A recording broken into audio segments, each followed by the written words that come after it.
Hello students, I am Professor Isha Mediratha from LG Institute of Engineering and Technology. We have already started with the second chapter of our syllabus, that is electronic materials.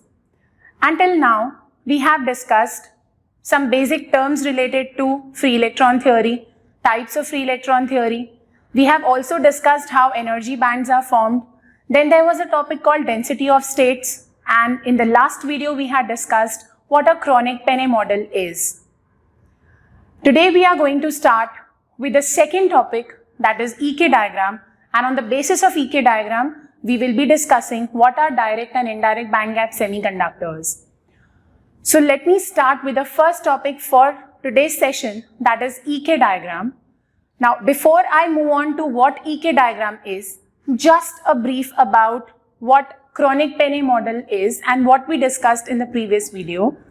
Kronig-Penney model is clearly based on electron moving in one-dimensional periodic potential. Where does this periodic potential come from? Periodic potential is because of particular arrangement of positive ions in any lattice. That is the reason the potential of electron varies periodically. That means exactly at the positive ion site it becomes zero, and when it is between the two positive ions, the potential is maximum. So keeping this concept in mind, let us discuss what EK diagram is.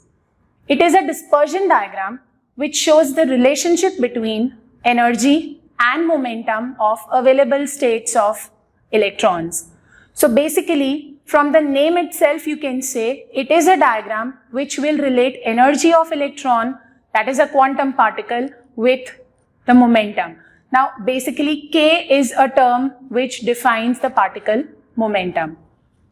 Let's move ahead and see what are the uses of EK diagram. It gives information related to electrical and optical properties of metals. Optical properties herein means the transition processes, that is the absorption process or the emission process. So it clearly explains transition processes and it explains the band gap properly. What exactly is band gap? It is the gap between the conduction and valence bands. We commonly call it forbidden band or the forbidden gap. Let's move ahead and see what is the significance of K in EK diagram. Now we know that electrons move in any material, they move like a wave. While explaining the Kronig-Penney model, we consider only one electron, but actually it's a cluster of electrons which move like waves. Why? Because we know that electrons have particle nature as well as wave nature. They have a specific wavelength and frequency, and because they are quantum particles, they have momentum and energy also. And this momentum and energy can be related by de Broglie theorem, as the momentum is defined as h by lambda, where h is known as the Planck's constant. In this equation, I can just multiply and divide by 2 pi. What will I get? H upon 2 pi is known as h cut. So we have the equation P is equals to h cut k, where k is known as the wave vector. It is a particular number or it is a particular term which defines particles' momentum. Now, let's see what is the relation between E and K, because we are going to study EK diagram, so we should be knowing the relation between E and K. The wave vector K is a measure of momentum of particle. It defines particle momentum. So we know the relation between energy and momentum as E is equals to P square by 2m, where P is known as particle momentum and m is known as the mass of an electron. The particle which we are discussing here is an electron. Substituting the value of P in this equation, I can say P is equals to h cut square k square by 2m, where h cut is a constant, 2m is a constant, and hence we get the relation E is proportional to k square. According to this equation, I can say the variation of E with respect to k will be a parabola with the base lying at E is equals to 0, because we have E equal to 0 when k is 0. Now let's have a look at how EK diagram exactly looks like. So in the diagram you can see the upper portion of the parabola as conduction band and the inverted parabola as the valence band. You can see from the diagram, the base of conduction band is EC and the topmost portion of the topmost level of valence band is EV.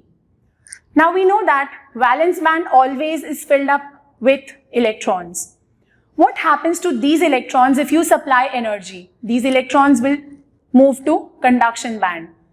Then what happens in the valence band? Because the electrons have moved, there are holes or empty spaces created in valence band. So in the diagram you can see that there are holes present in the valence band and the electrons have moved to conduction band. In between them you can also see what forbidden gap EG is. Now let us just compare EK diagram with energy band diagram. So we all already know what an energy band diagram is. Energy band diagram is a diagram which shows us conduction band, valence band and the forbidden gap in between. What is the comparison between these two? Or what is the difference? What is that advantage EK diagram carries in comparison to energy band diagram? So moving on to EK diagram, you can see from the diagram that EK diagram shows the different energy levels of electrons. Now we know that electrons being fermions follow Pauli's principle. That means maximum 2 electrons can be present in one energy level. And we have many energy levels clustered together to form a band. So what is the difference between these two diagrams? Suppose I want to explain any transition process. Now transition process here I mean it can be an absorption process from valence to conduction, or it can be an emission process from conduction to valence. Suppose I say I am explaining a transition process that is recombination, that is emission. Which electron will actually participate in the recombination process cannot be explained by the energy band diagram, but that can be explained by EK diagram. Just look at the diagram, the EK diagram shown here. So electrons losing energy will come to the minimum level of conduction, that is EC, and that electron will first move to valence band and it will recombine with the hole which is present at the topmost level of valence. And this is how the recombination process is achieved. Now let's see what are direct and indirect band gap semiconductors. Based on EK diagram, semiconductors are classified into direct and indirect band gap. So starting with the first type, that is direct band gap semiconductors. They are semiconductors in which maximum energy level of valence and the minimum energy level of conduction, they are aligned with respect to momentum. That means I can clearly say that the maximum value of valence is, we all know, EV, and the minimum level of conduction is EC. They both have the same K values. Just look at the diagram. You can see the conduction band here. Conduction band has many electrons, but for explaining purpose I have just shown one electron. Similarly, if you talk about valence band, it has holes because the electrons have moved to conduction. And just for the explanation purpose, only one hole is shown here. So you can see from the diagram that EV and EC both have the same K value. They actually are on one vertical line. They have different energy levels because EV is at a lower level as compared to EC, but the K value is only 1. Now let us have a look at the recombination process. In the recombination process, you can see the conduction band filled with electrons, valence band filled with holes.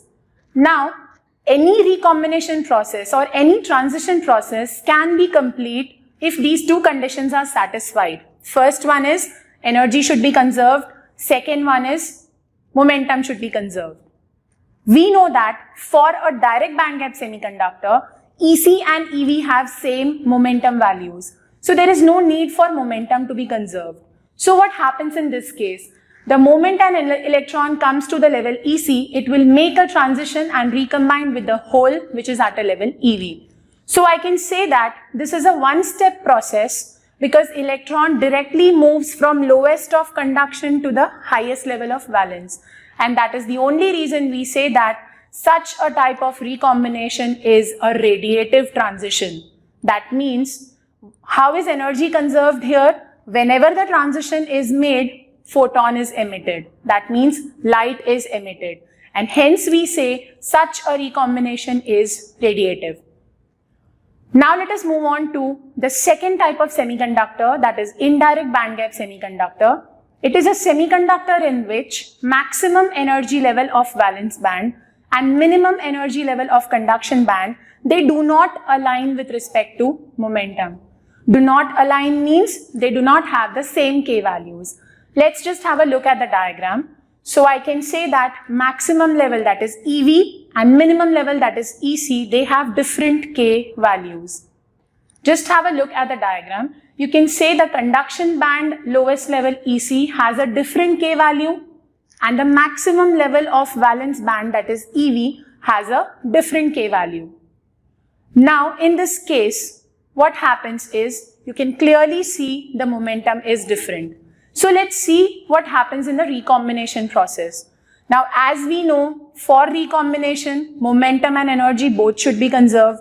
So how will momentum be conserved in this case? In this case, what happens? Till you have EC and EV at the same K value, your transition is not going to take place. So now what happens? Electrons, how do they conserve their momentum? They transfer the momentum to the lattice atoms. How? In the form of vibrations. And whenever we talk about atomic vibrations, definitely we are going to get heat. So in this case, how will the recombination take place? The electrons will transfer the momentum to the lattice, and then EC and EV will be at the same value, and then you have recombination. But we say that this is a two-step process, because first electron from conduction is transferring its momentum to lattice, so that momentum is conserved, and then the recombination takes place. And that is the reason this transition is non-radiative. You do not get light as an output, instead heat is generated. Why is heat generated? Because of the lattice vibrations. Because the electron has transferred the momentum to lattice, the lattice starts vibrating, and that leads to heat. So this was about indirect band gap semiconductors.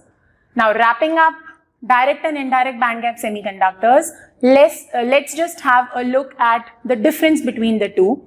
So starting with direct and indirect band gap semiconductors difference, starting with the first point, we know that the bottom of conduction band and the top of valence band, they are aligned with respect to momentum if we talk about direct band gap semiconductors. If we talk about indirect band gap semiconductors, the bottom of conduction band and the top of valence band, they are not aligned with respect to momentum. Let's move on to the second point, which says electrons recombine with holes to give photons. Whereas if you talk about indirect band gap semiconductors, here there is a need for momentum conservation, which is being achieved by transferring momentum to lattice, and hence we get heat. Let's move on to the third point, which says direct band gap semiconductors always give us radiative transitions, radiative recombinations, whereas indirect band gap semiconductors always give us non-radiative recombinations. Let's see what comes next. Direct band gap semiconductors are materials which are used to manufacture optical devices like LEDs, light emitting diodes, or you can say laser, or you can say optical devices use these materials because their output is in the form of light. Whereas if you talk about indirect band gap semiconductors, they can never be used to design any optical device. Let's have a look at some examples. So coming on to direct band gap semiconductors, some examples can be gallium arsenide, gallium phosphide, gallium arsenide phosphide. Whereas if you talk about indirect band gap semiconductors, examples I can give you is silicon and germanium, the basic semiconductors we know. So this was about the difference or the comparison between the two. So in today's video, we have discussed what EK diagram is, how EK diagram is better compared to energy band diagram, and we have also seen the classification of semiconductors based on EK diagram. In my coming video, I will be starting with effective mass of an electron, that is again based on Kronig-Penney model, and I will be discussing the concept of Fermi level. Hope you have understood all the topics discussed today very well. Thank you.